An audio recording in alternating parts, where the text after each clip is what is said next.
of our Sanaa music workshop.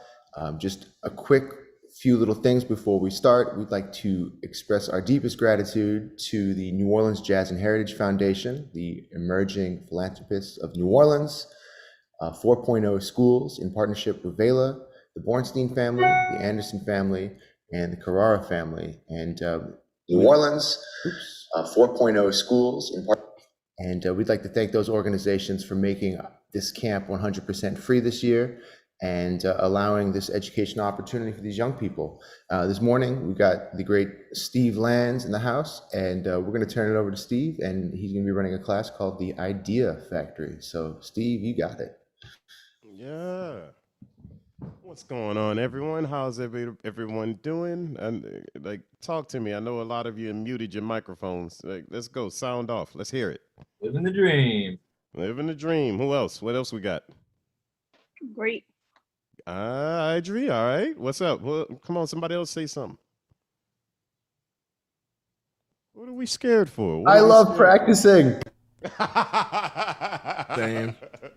Yeah, you go. Bam. There we go. Bam. Yeah, we're getting there. We're getting there. Bam We're is getting there. life. Bam is Bam life. All right.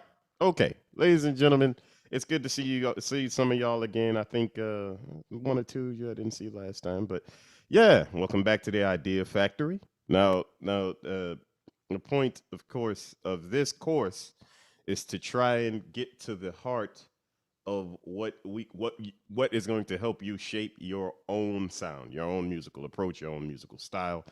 I mean, whether it's particularly, I guess I should say that the focus is on like soloing or and whatnot, like in music in that particular capacity. But it is something that that can reach out to other aspects of your playing and your approach and your vibe and your mentality. And so last time, I put y'all in some breakout rooms, and in order for you guys to try these little games that I put on y'all last time, which for some of y'all might have been challenging, and for some of y'all it might have been a little bit easy. But the thing about those games is they're like any game. They're like dominoes. They're like solitaire. They're like Uno, Darian. They can you can, no matter how many times you play it, the situation can be changed. The situation can change every single time, even if it like.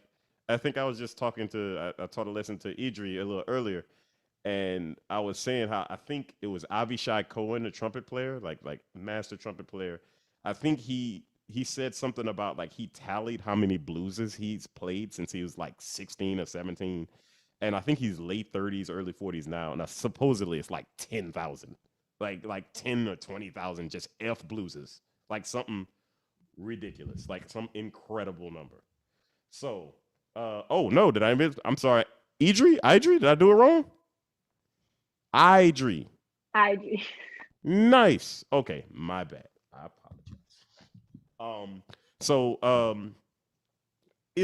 All of this is just to help you develop your own mentality and your own approach. Okay, so did anybody go home and work on what I instructed last time? Did you work a little bit more with these exercises? I see a couple nods and whatnot.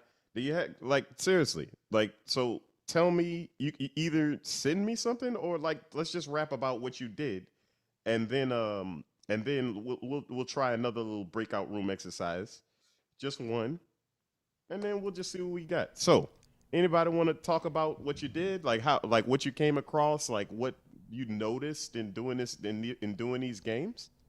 Let's hear from Mason. Mason, you got something? Unmute yourself, buddy. He's thinking and he needs silence. I got you. So what exactly is the question? Well, my question is, did you work on any of those either of those games anymore? Did you toy with them a little? Did you find out anything else? Well, I haven't had too much ability to practice that much, but I did work on them a little more. And, oh yeah, which one? The don't play the tonic and then don't play the one. Those two.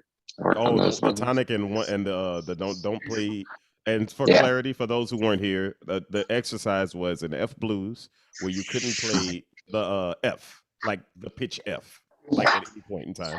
Yeah. And the other exercise was it's an F blues, and it's all over the F blues because that's the point of the program, the games. You couldn't play any notes. You couldn't start any note on any beat one of any measure. Mm.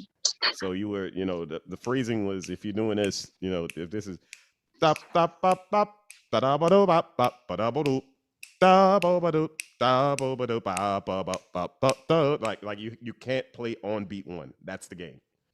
And all right, so Mason, I'm sorry. So what did you, just any thoughts about him? Like what you came across? Yeah. So when I was, for example, with the rhythm one where you can't play the one, Mhm. when I would be playing that one, it'd be, I think the easiest way to do it was like where I would just do really short phrases and always just start right after the one. Like that's an Mhm. easy like sort of thing to fall into, where you just hit the one Yeah. and then every Yeah. time it's around, Okay. just don't play it. But then if you sort of start to extend your lines past the bar, then a cool thing is like you're playing a line, and then when you start to approach that one, you can start sort of like playing like upbeats.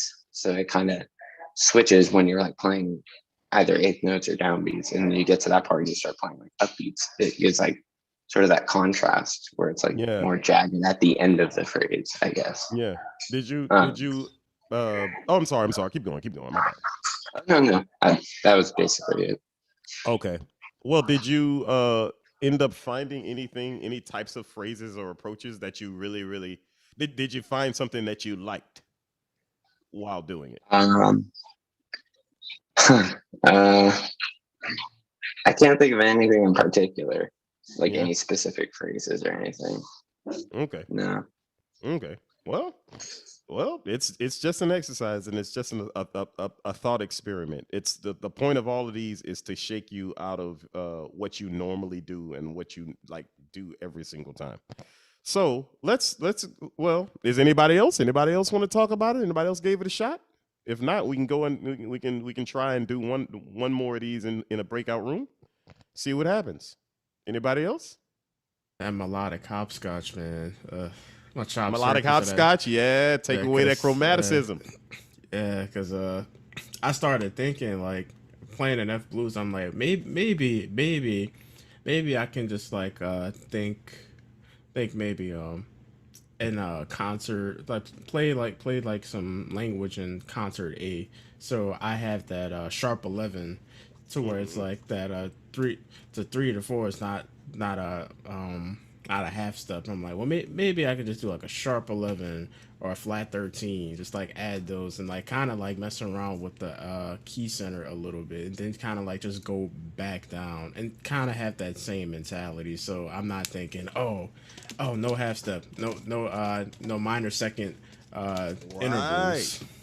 Okay, that's So fantastic. So yeah, that exercise ended up entirely putting you in a different way of thinking. yeah, exactly. Exactly. That right there, and even a touch of what Mason was talking about is the point of this. You Because you have your mentality of how you would normally approach any tune, any phrasing, like you have your thing, but this breaks that. And if you and finding exercise and creating exercises that take you out of something that you really need or you think you really need is truly like the source of an entirely different approach to playing your instrument, an entirely different approach to playing blueses and improvisation and even writing. So like, and that's good because perhaps once again, I think I said that last time, that Brandon, you might have found something that you really needed, and and in your plan, like you automatic. Oh man, every single time, and this is what I do. And now that I can't do it, it's gone. Like now I have to really figure something out. That's professionalism. That's artistry. That's musicianship. That's what you want. And nothing nicer than playing with somebody who you can't predict what they're gonna play. You know what I mean? Like nothing nicer than, oh man, I play with this guy, and that's fine. And if you're good, you're killing. Then you're really really great player. That's fantastic. But it's something nice about like, oh man, I'm about to, I got, Brandon or Camilo or Donald. I got them on the hit, and I don't know what they're gonna do this time because they have this ability to go. I'm not gonna do this just because I don't feel that I don't feel like that today. I don't want that sound, and I don't. Maybe I just don't. Maybe I'm getting stale with the things that I do myself, and which happens. And what we're gonna do. So let's go into the breakout rooms. Let's try. I know y'all probably getting tired of these things and zooming and all that kind of stuff, but the breakout rooms, this is gonna help. So, can everybody play? Everybody can play. Everybody can play the instrument. Everyone, you good? We're all good. So, I'm gonna put you in a room with somebody else, and same thing. Oh, you know what? I'll resend in this chat link the YouTube link for the F Blues. Same F Blues. I want it all to be on F. It's on you after these classes to expound into other songs and whatnot. But I'm gonna put you guys in the F Blues again. I'm gonna send it in the chat and pick one of these three, whichever one you really like, kind of gravitate towards. Which is, and the options once again are the melodic hopscotch, which is you can't play any half step movements, no chromatics. So if you're playing A, you can't play A flat, and if you're playing A, you can't play B flat. You have to play something to skip. That's how that goes. That's melodic hopscotch. Or keep away from the tonic, which is you're playing the F blues. You can't play the note F. Or there's keep away from the one from beat one, which is literally no notes on beat one. All right? Everybody has clearly understood those? Okay, so it's coming. The link is coming into the chat.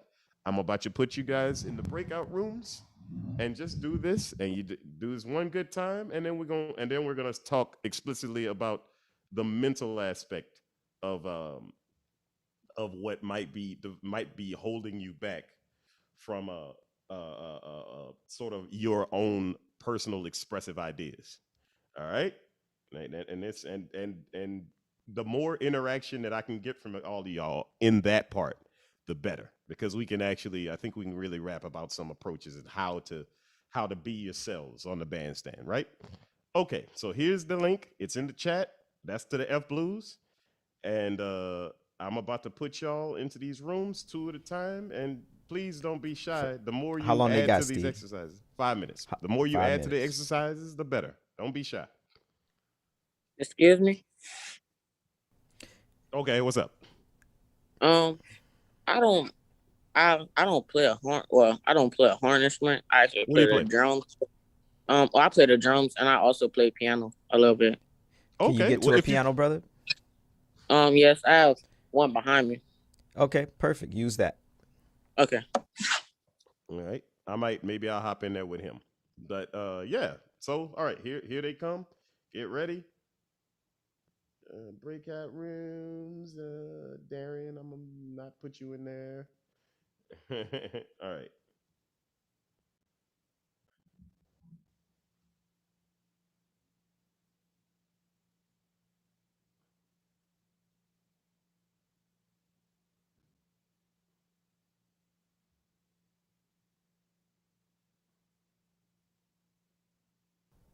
So, Steve, it's enough of them for them to all be in a room. Which room would you like to go in? They're all twoed up. So, oh wait, I guess.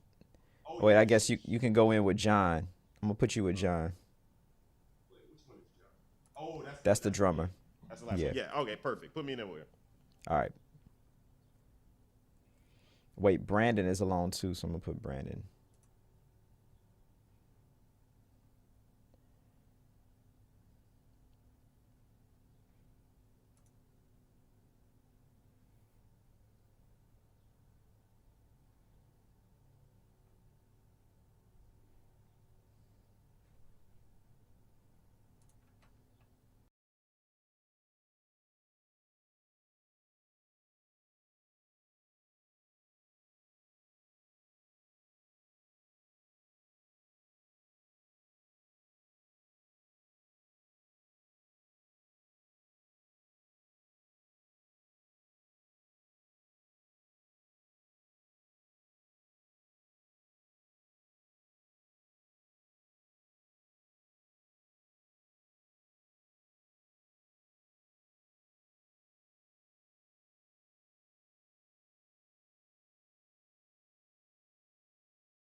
Hey Seth, welcome.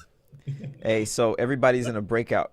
I'm the I'm gonna only one put that you in. showed up to class. That's crazy. No, no, they're all in breakout rooms. I'm gonna assign you right now. All right, let's do it. What are we Okay. working on? Steve, I'm gonna put you with Steve. He'll explain. Okay. Also, All right. I was trying to get my because I'm supposed to be having my lesson right now, but Uh, this Arco hasn't gotten back to me, so I oh, might like have to just skip out randomly. Um, okay.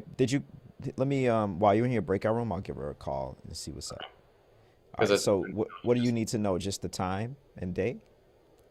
well, I mean today, and we were gonna do Tuesday, but then she said like I think like 12 and it was Eastern and I didn't see Eastern, so I just asked her if she wanted to meet at like 12:30 Eastern, which would be like in 5 minutes. Yeah, But but she didn't. Okay. I'll call her, and if she says yes, then I'll grab you and so tell we her can. too that like I can meet later if that's more convenient. Okay, cool. Thanks, All right. bro. Yeah.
You're muted, Steve.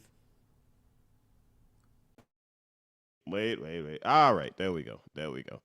Okay, so that was actually really good. See, John, I see them. You getting you moving, getting that brain moving, huh? Yeah, not bad. And I had John and Seth in there. Seth, did you were you able to during this the last 2 days? Were you able to do one of those exercises? Were you messing with it a little? I was definitely practicing them. I couldn't record any of them because I was having issues, That's but okay. I was definitely putting them through That's my okay. practice routine. They're very It's okay. helpful. No, that's cool. They make your Well, mind good. kind of bobble around. So Yeah. The hope is that you'll find something else that you really dig. Everybody else, what do we do? Which ones did we pick? Which exercise do we want? Anybody? Hey, Idramika. Idramika. Yeah. So I did it. it's crazy because you happen to put me in a break room with Dominic, who also is in my class at Noka. But we did the melodic, and we also did the one where you don't start on the tonic. Actually, I think we did all of them. Yeah. But I think the hardest one was the melodic because since it's a blues, there's a lot of notes that are just like chromaticism. So like Right. that was hard. Yeah, that's always the sound. Like it's chromaticism. I think particularly. I think particularly because we're trumpet players. Like Greg with the dog. Particularly, I love him. All right, but specifically, especially for trumpet, chromaticism is like that could be a really big. It could be something that we hang on to because but I don't like it's something like it's just kind of one of the things you just learn about the instrument very quickly. Like it just kind of comes out. Once again, that might be a crutch. So not having to do that is the goal. You're making sure you're picking your notes, not just going to them by default. You know what I mean? So, all right. Anybody else? Anybody else want to talk about this last little foray into these exercises? Anybody? Any other thoughts? And then we can talk about a little another aspect of this. Anyone? Anybody? Okay. Well, all right. We're a shy bunch, I guess. All right. Cool. All right. That's perfectly fine. But so, all in all, I hope these exercises have really helped y'all. And y'all can hear me, right? This is good. Everybody can. Is good. Okay, cool. I hope these exercises have really been helping y'all. And the next part of this, I just want to talk to you guys about is figuring out how to find the exercise for yourself. Like figuring out how to find the thing that that you think you need, and are willing and should possibly be willing to reassess and maybe even get rid of, but rather moving everything you do from necessity to option. You don't have to do anything. That's what you want. At the end so here's a scenario. And this is the one you don't have to say it, you don't have to talk necessarily, but if you want to hop in the chat, this is cool. Here's a scenario. So you are going to it's a Thursday or Friday, I don't know what night it is, and you decide to go sit in with your favorite musicians. They're playing, it's a quartet, it's a quintet, there's a singer, there's a guitar player, there's a whole band, and you like this band. You want to sit in, maybe it's a jam, maybe it's not, but you'll be able to sit in. What comes across you? What hits your mind? What are you thinking about while you're walking up to the stage when you've met the band leader, you've already talked to them, you're like, they're gonna let me sit in. What are you thinking about going up to that stage? Talk to me. Let's go. You can chat it. You ain't got to talk, but I would love for you to talk. Camilo, go ahead. What tune are we gonna play? What tune are we gonna play? All right, next. That's absolutely. Don't screw it up. See, you're saying the things. What tune are we gonna play? Don't screw it up. What else we got? How can I be my best me? And how can I be and show that off? I'm sorry. Finish the whole sentence so I make sure I know what you're saying. How can I be the best version of myself at what I do? Right. How can in this one moment version of myself? Yeah. in this one moment that you're having your Eminem 8 Mile moment. Yes, you only Yep. get one shot. Okay. Oh man, and half of y'all didn't know what I'm talking about, which means I'm old. No, So, no, man. yeah, I see half of y'all are like, yeah, yes, you are, yes, You The rabbit, classic. man. but that's cool. Yeah, I'm Gramps, man. It's cool. It's fine. It's fine. But so, all right. So what do we say? What tune are we gonna pick? Somebody in the chat said, "Don't screw it up." Huh, trying to be your best self. What else we got? Anything else? Be honest. Speak frankly. If I'm gonna get a gig right after the sit-in. If you're gonna get a gig right after you see, y'all are saying all the things. And see, I don't know if y'all are looking at each other's screens, but all of y'all are going like, "Yep, yep." These are all the exact same things you worry about every single time that you sit in. Um, so am I really playing for free again?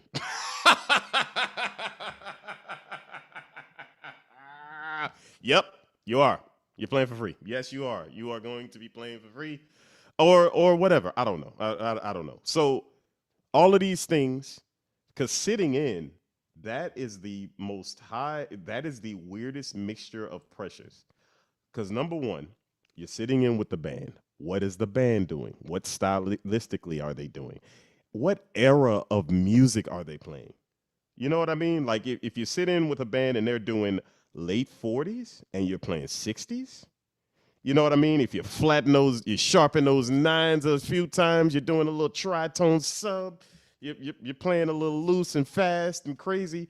You like, are they playing the same era as you? What songs are they playing? How many people? Is it guitar? Is it really, really loud up here? Is it how many people are listening? Is the band listening? Is the band leader getting off of the stage when you get onto the stage? Does the band leader care what you sound like?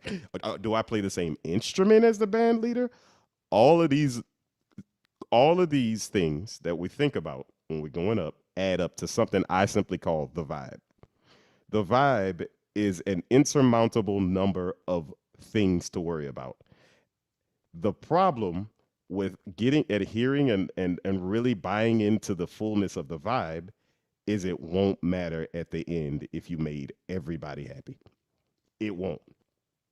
So if you try and go, I'm going to play this way because it's 1940s, and I'm going to make sure that I play this type of trumpet because the band leader's a saxophonist that obviously sounds like Hank Mobley, and it might be really good if I sounded more like Blue Mitchell-ish, or they're playing trad, and I've really just been hard studying my Woody Shaw and Freddie Hubbard, or all of these millions of things to worry about. Essentially, you have to figure out what is your center. Because if you don't do that and you try and adhere to literally everything that everybody needs you to do, it's not gonna work.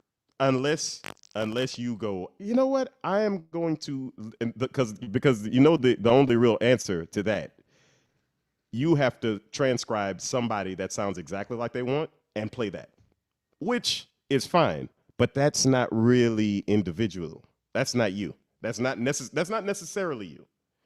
It's fine. And it's always impressive to get a nice Instagram video of you nailing all the two fives from Donna Lee in every key at 350, burning fat. Like these are all these wonderful, magnificent things. But I have constantly found, and I know, and I bet you Greg and Darian can agree, is the tastiest person, the person who's the most calm, who's the most present, who's the most self-assured. That's the person that they tend to keep rolling. Whose career lasts a while. Like the person who, oh my goodness, they're playing all the things you are, and there's a fourth solo, and I'm the second saxophonist that's playing, and I'm gonna hit you with all the two. That guy is fine, but I assure you, your rhythm section is gonna be complaining. So take your time, pick your spots, really be aware of who you are and what it is that you bring to the table. because if you do that, then your personality is going to shine. And the thing about personalities, when you're doing that type of thing and sitting in and all that kind of stuff, is a personality and a very specific approach makes people either truly appreciate you or it makes them not necessarily want to deal with you. And if they truly appreciate you, your career will last forever. That's it's about individuality. It's about being self-assured, finding out what you bring to the entire conversation of music and addressing that directly, clearly, and calmly. Steve, I have a question for all the cats in class today, and if we can get a couple answers. How, because you mentioned confidence, I'm curious how Thanks, you, they Jacob. how they reassure themselves and how they grasp their confidence right before they go on stage. What are Yeah. some things you guys do to make sure you're your best self when it's time to perform? Yeah. Don't all go at once. Seth, you said I don't. Hey, honesty Okay. is welcome. John Honesty got is his hand up. What you got to say, John? Hey, what's up? So right before I go on stage, like to get my confidence up, I just look out. Then I'll be like, it's weird because no matter where I go, I'll be like, I did this and just think about like all the stuff I went through to get through this part. So I just like capture the moment and embrace the moment while I have it. That's how I build my confidence up and just go on stage and then know I'm playing for like a lot of people and just try to do my best because we don't know that like that one gig could bring many more opportunities. So I just be trying to embrace the moment while I have it. Because in the Yep. future, I may be going a lot of other places. So that's what I do to build my confidence. I love it. John, you should be a motivational speaker. Okay, we got Donald and then Idri. Donald, you go Yeah, first. give me your answers. What I do to like build my confidence up, like if I'm gonna go sit in or something, is like I just try and go in with the mindset of like how can I make music out of this situation, you know? Because then my mind is like occupied with like, you know, like trying to do something like productive as opposed to like, oh, like how am I gonna sound or like am I gonna play a killing solo? So like, you know, try and like keep my mind on the like, you know, the good thing. So the bad like thoughts don't come. And then usually falls into place. Beautiful. Okay. What else? Idri? Idri? When you're about to perform, that's all you're thinking about is what's going to happen, what music you're about to play. So I actually don't think about that, and instead I pray. I pray for God to give me the strength, and whether it's going up there to play, going up there to speak, because there's different opportunities at Noka. I just pray and then I empty my mind and like you're here for a reason. Like if this wasn't meant for you, then you wouldn't be here. So like calm down and go strive. Yeah, you're right, Idri. Yeah, you're right. Camilo, what you got? I was gonna say for first thing, I mean, with confidence, that also comes with time and knowing, kind of being confident in knowing what you're going to do. Like the more you know a tune, the more confident you're gonna be. So part of it is preparation, just experience. And the other thing too is like understanding like no one knows you. Like no one knows how much work, only you really know how much work you put in. So although that doesn't automatically boost confidence, over time, remembering that what you can do, and that you put in the work, that can kind of help confidence over time. It's never like there's never like a shortcut or a cheat code. Cool. Thanks, man. Jacob. Hey, yeah. I mean, I think the most important thing is to understand that you can't really control how you feel in the moment. If you're anxious, you're going to be anxious. If you're tired, you're going to be tired. These are things that you have to accept when you feel that way. So I think it's more, for me, it's about, everyone's different. It's about knowing myself, knowing how I feel. Like it may have been a long day. I'm coming down from my Adderall, you know, I'm hungry, but I have to sit in. So, how do I put myself in the best position? And, that might be preparation, that might be, eating something healthy before, that might be, sometimes, you can go do some exercise or something that will get the dopamine going. But there's all sorts of things to change how you feel beforehand, but in the moment you got to just know how you feel and accept it. Yeah. Word. There's a consistency to how you feel too. That's the thing. If you're sitting in, there is a absolute sitting in feeling every time, right? Like oh man, that's a great band playing. I'm about to sit in. It almost doesn't matter who it is. That there's an energy to that. And you're right. I actually took a lesson with a master, and he definitely told me, he's like, hey man, it's not about stopping that energy. It's about gauging it, being aware of it, and playing that and using that. So it's yeah, it's a funny thing. It's all of these things though. All of those little things are the things that keep you from being yourself. And you being yourself and being expressive is going to help you mentally. It's going to help you and of course the more you hone yourself, like very much like Bruce Lee is all about, mastering yourself. The more you master yourself, the less it matters what type of situation you can be in. But still, that feeling is the thing that has to be conquered and addressed and assessed. And if like Idris said, if she if she does that, if that's what she has to do every single time, like that's a personality, and that's gonna translate. Idri, that's her personality. That's what's gonna translate. You know what I mean? You got to find your little center, and hold on to that and promote that and push that and believe in that. More than anything else. Absolutely. I'll tell y'all, sitting in is difficult for all of us, And I know as a young drummer, I'm sitting in, it's different cymbals, the drums sound different, or Right. you don't have your sticks, so you got to use somebody else's sticks. They're different weight. And I used to let that get to me until I would hear somebody like Shannon or Hurlin or Jackson or any great drummer in New Orleans come sit in on my drums and have no problem. I was like, No oh, issues. okay. Yeah. It's me. It ain't, this other stuff doesn't even matter, man. I got to get my head in the game. So it's important to, like Steve said, conquer yourself. Yeah, Yeah, you right, Steve. Yeah, bro. I remember having that convo with, it's funny. I was hanging with some New Orleans drummers. It was with Alvin Ford and Joe and all of them. And I remember asking them, I was like, because I was kind of curious about equipment. I was like, yo, man, what kind of wood is your drums made of? And them dudes looked at each other like, mm-mm. They was just like, it's maple or birch. I don't know. It's something. I was just like, oh wow, they have no idea. And it's that weird thing. It's just they got it and they just go, yeah, whatever. I don't know. That's Absolutely. that's funny. Before we get out of here, it's like we got a few more minutes with Steve. And anybody, I want to play some music of him playing, just so y'all can dig that. But before I do that, I do want to because Steve is great.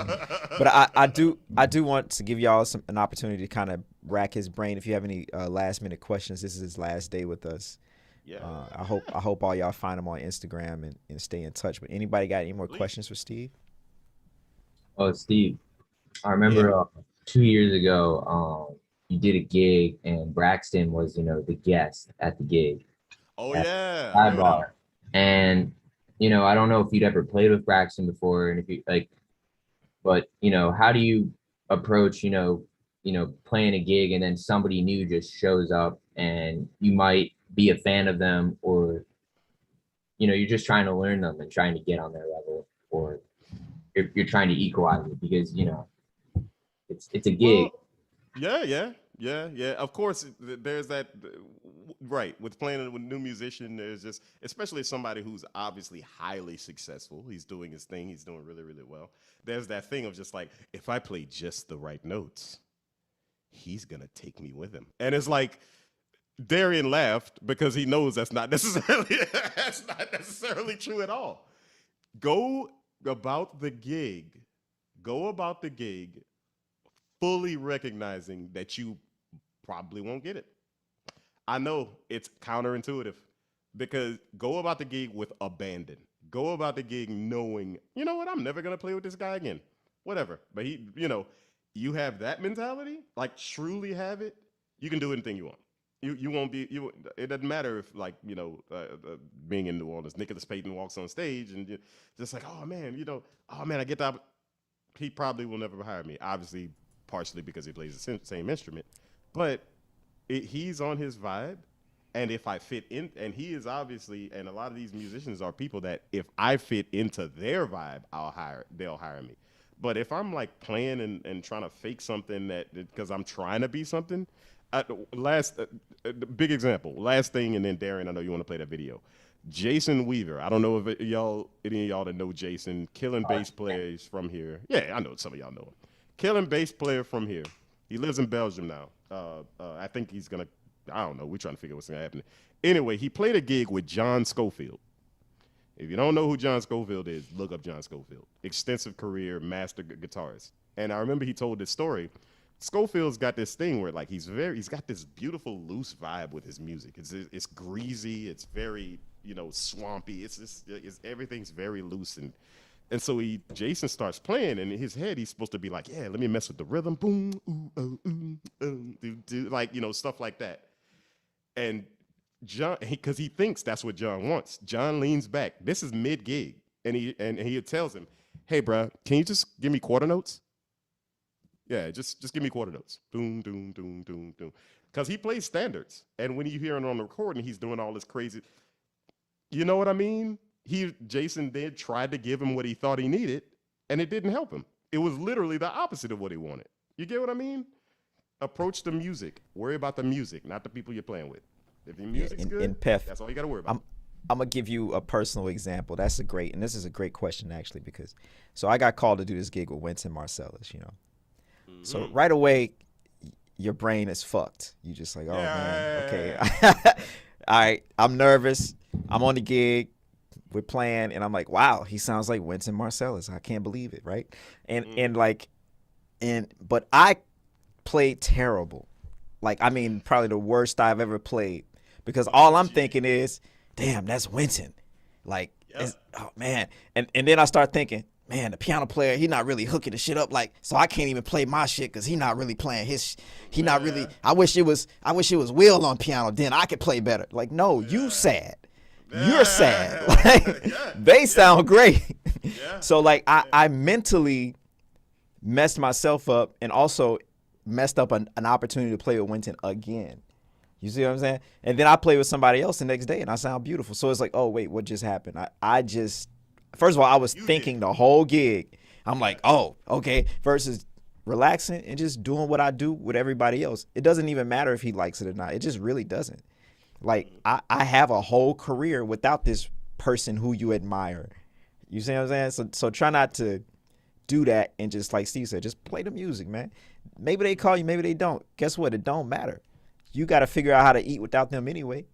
So, and if you got one opportunity, the likelihood you might get another one.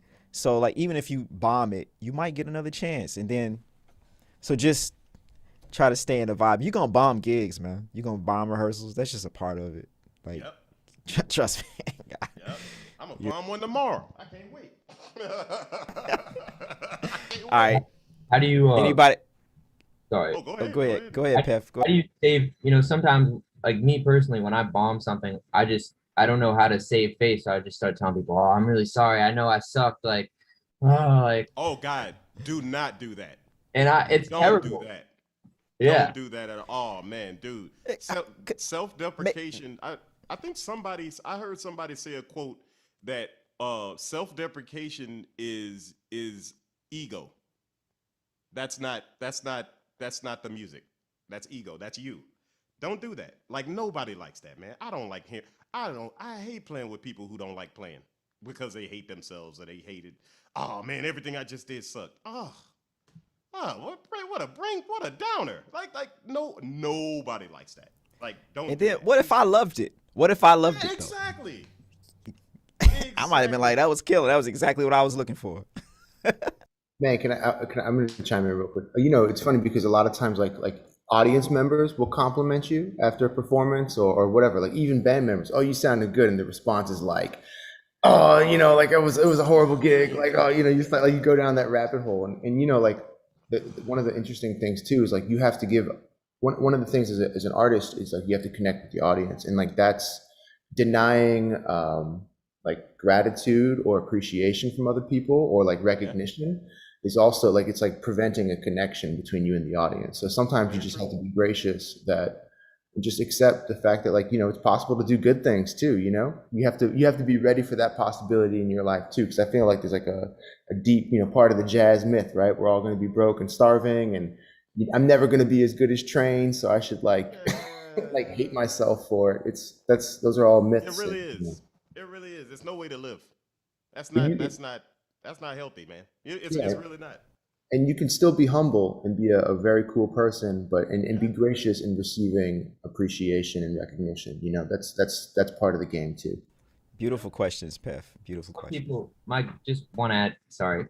Some Go ahead, people, go ahead, sorry. I feel like some people appreciate when they know that that you need to improve at something. How do you demonstrate that without self-deprecation? How do you show, hey, like, I'm going to get better? I mean, obviously improvement is the best way to show it, but how do you carry yourself after you and they know that you didn't live up to your potential? You come back, you show up to the gig next week, Yep. and the week after that, and the week after that, and you let your actions do the speaking for you. So like if you're, like let me just say a couple, like Darian made a comment about a student, and I was just thinking about it. It's like, if you come in with a certain attitude and you consistently come in, people are going to pick up on your vibe real quick.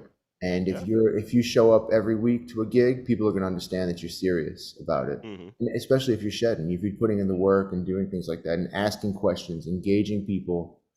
But there's a lot of these cats who just talk about it. Oh, I've been shedding 15 hours a day, and like, right. Like, all right, whatever, man. Show me. Pef, Right. man, I'll tell you, when I was with Ellis in Ellis's band, we play every Friday night at Snug. Cats would show up every week, man. I saw cats cry. Ellis, they'd be like, Mr. Marcellus, how did I sound? And he would tell them the truth. And then they would start crying. And some people would never come back. But other people would come right back the next week. Yeah. And then they kill the song. And then he be like, good, man. So it's just like, put the work in, and it's gonna. And then another thing you can do too, if it's confusing, something like if somebody's playing a polyrhythm or some chords, you don't just ask like, what was that? Oh, okay, this was that. Cool, great. Because Steve gonna tell you, oh, it was just this, man. Yeah. No, it's dude. Like a band leader. If you're sitting in with somebody who you think is killing, and you didn't do well, they know. Like it doesn't help. It doesn't help you just being like, man, I really didn't do well. It's like, nah, I'm aware you didn't do well. It's okay. Just because, and the thing is, any good band person, any good leader or whatever, they know where you are anyway. You know what I mean? They know that you're working. They know that you're practicing. You don't have to worry about, oh man, I gotta show them that. Look, come back next week, do a little bit better. And that's all. It's the only way it works, little by little. You're not gonna come back. You're not gonna mess up, and then tomorrow you're gonna be great. Tomorrow is just a day for you to start lifting some more weights, baby. That's just the next day. Next day for you to hop back on that bike and get rolling again. You don't have to worry about that. Don't hurt yourself because you think you're supposed to. You're not supposed to do that. Don't do that. We'll be fine. Like you come and sit on the gig and you missed a 2-5. Oh no. It's fine. You'll be fine. See you next week. Nail it next time. You don't nail it then. All right, cool. It's fine. All right. Go ahead, Greg. Man, just, and I think all three of us, Darian and Steve, and we've been here. That's why we talking so much. I tell you, when I used to take lessons with Ellis, and I would walk into his car I would have the last lesson of the afternoon, and I would walk into his car, and I'd have the same conversation with him every week. And the conversation was like, so what else are you good at?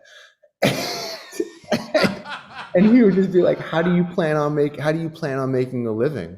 And I was always like, I never really knew how to receive that question. And then, like, it's funny, years later, I found out that like Jesse McBride Ellis would say the same thing to Jesse and to a bunch of other students.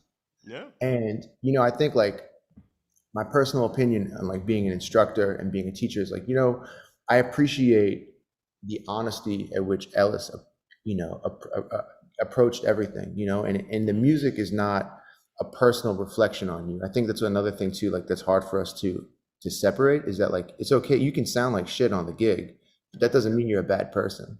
You know, that doesn't mean there's anything wrong with your character or anything. It just means like tonight you sounded like shit on the gig and that's it. You know? That's And all it is. and I appreciate like from that generation of like Ellis and all them, like they keep it real. Like if it wasn't up to standard, they let you know. And if it was, they might also not let you know. You know? Like, all right, that was straight, you know. Yeah, but you know, also then we come to this other, you know, it's I think it's like really kind of like digging into the reality, like, you know, being a musician is challenging, y'all.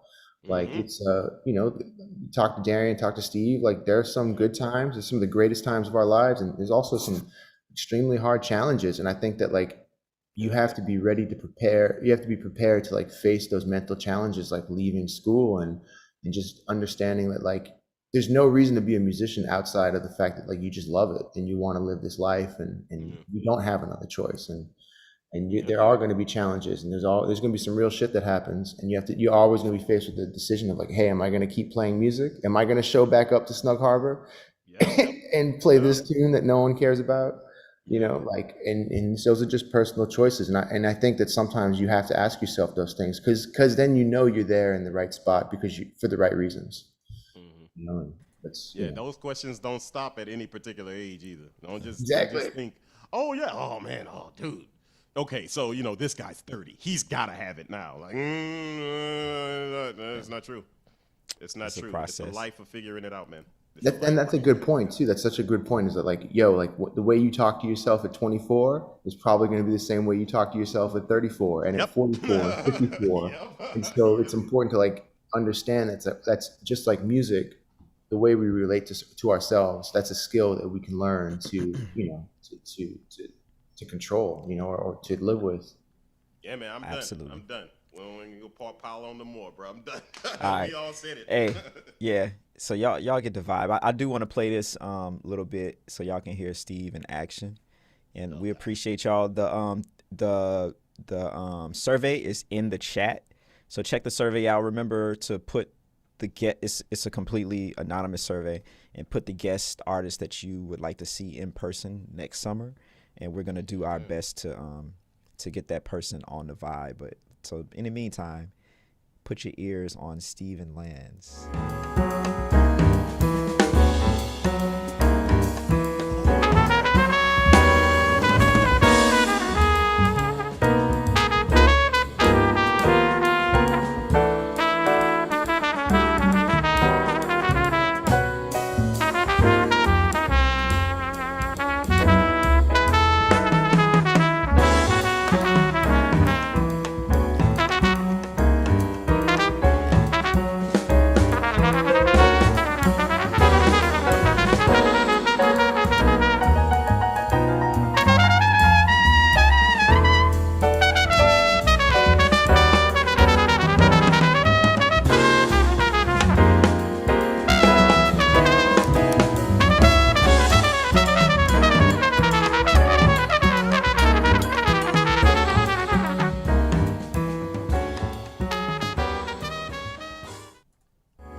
Wild to hear. I'm gonna be entirely honest. I could destroy myself on that recording right now. Like, I would that was look over to him and be like, okay, cool. Well, how long ago was that? 4 years ago? That was like 4 years ago. Yeah. 5. Well, probably. Yeah, it was a while ago we recorded that. Yeah, it was a while ago, but it still sounds good. But yeah, it sounds pretty good. Y'all can check the record out. It's the name of that record is Collusion. The critics hated it because of the name, because of the name and the concept of the record, and not because of the music. And that's what they all said too. We had that was a funny thing. It's just like, why would you name it something political? I mean, because it sucks. But you know, we were just making a statement about what we believe in, but we weren't trying to, like, you know, other people believed other things, which is cool. That's fine. So, you know, appreciate that, Brandon. There's room for all the beliefs. You know, it's funny because I had no idea that that was like the experience y'all had with that record, and I was just having a conversation with John randomly, and we just kind of mentioned that like he was having trouble with the press and stuff like that because of the name of the record, and that's like just a good point for like all the cats too, like yo, like there's so many aspects into like marketing and selling music that go into the total package above and beyond music, like the name of a record and like the political and social implications that it may have. Like those things can open doors, close doors, like it's like a whole package. And so anyways, I was just like, I didn't realize that was something that y'all went through. Yeah. In hindsight, maybe we should have named it something else, just because all the reviews was like the music is great, but it No, that's funny. I don't look. I am happy about what we did, but yeah, that definitely was that was more a reflection on just people just being very fearful or something. I don't know what that was about. That was and a little lame. we had a discussion about it too, and I think if Cass was like, at first we don't know, then how I am, like, come on, man, let's name it. People. Yeah. If it was all I right, mean, it was and, fine. and then you It pay was fine. thousands of dollars for a publicist, and the publicist is like, everyone is mad at y'all, so sorry. Yeah. So you got to think about that. If I'm gonna pay $5,000 or $10,000 for a publicist, and then no one wants to book your band because it's just like, okay, well, am I really dedicated to this statement, or do I want to play gigs? It's just, you never know how it's going to be received. You just got to think about all of those things before you name your record Sloppy Donuts or something. And too, the thing is like, that's like a $10,000 investment or so too. So you have to consider that too. Like, hey, am I investing all this money in something that's going to sell, or like what are the implications again of like the statement that I'm trying to make? Yeah. So it's deep. It's surprised. I was pissed, to be honest. I was surprised too. At the world. I thought we were more open to all of our ideas, but nope, we're not. All right, y'all. We'll see y'all tomorrow. Did y'all do the survey? Okay, thank you.